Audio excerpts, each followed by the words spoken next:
জলপাইগুড়ি থেকে চোপড়া বারবার আক্রান্ত হচ্ছে পুলিশ। কুলতলির পুনরাবৃত্তি হলো চোপড়ায়। দুষ্কৃতীকে ধরতে গিয়ে সেখানে আক্রান্ত হয় পুলিশ। ধারালো অস্ত্র নিয়ে হামলা চালায় অভিযুক্তের পরিবার।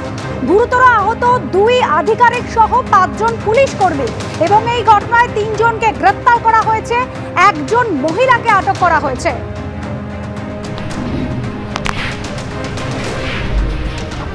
শরৎ ঝা আমাদের প্রতিনিধি রয়েছেন আমাদের সঙ্গে টেলিফোন লাইনে। শরৎ, 3 জনকে ঘটনায় গ্রেফতার করা হয়েছে, কি অভিযোগ তাদের বিরুদ্ধে?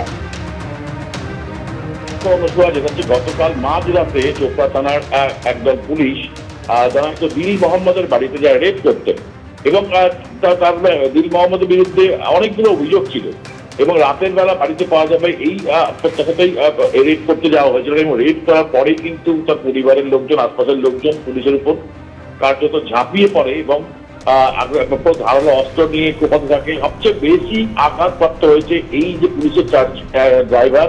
মোট 5 জন, 2 জন অফিসার, একজন সাব ইন্সপেক্টর, একজন অ্যাসিস্ট্যান্ট সাব ইন্সপেক্টর, 2 জন কনস্টেবল, একজন ড্রাইভার। চালক সবচেয়ে বেশি আহত হয়েছেন এবং প্রত্যেককে ভর্তি করা হয়েছে শিলিগুড়ির একটি বেসরকারি হাসপাতালে। এবং চালকের অবস্থা কিন্তু ভীষণই সংকটজনক। আজকে রাতে তার অপারেশন হবে। বাকি যে 2 পুলিশ অফিসার, 2 কনস্টেবল রয়েছেন, তাদেরও শারীরিক অবস্থা ক্রিটিক্যাল রয়েছে। তবে যেটা হচ্ছে যে যারা হাসপাতাল সূত্রে জানা যাচ্ছে যে এখনো পরিস্থিতি নিয়ন্ত্রণে রয়েছে, তাদের শারীরিক অবস্থা অনেকটাই স্থিতিশীল। সকাল থেকে যেভাবে এসেছেন তারা এখন অন্তত সাড়া দিচ্ছেন। তবে রাতে চালকের অপারেশন হবে। ধন্যবাদ সনদ।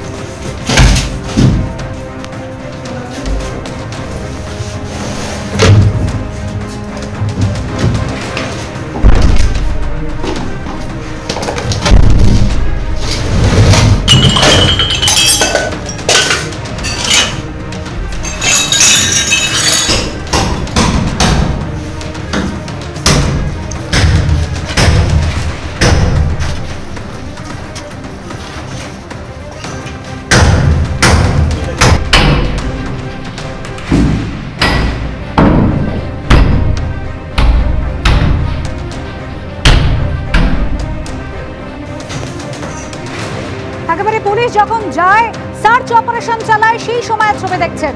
তন্ন তন্ন করে খুঁজছে পুলিশ, বিভিন্ন জিনিসপত্র বাজেয়াপ্ত করা হয়েছে।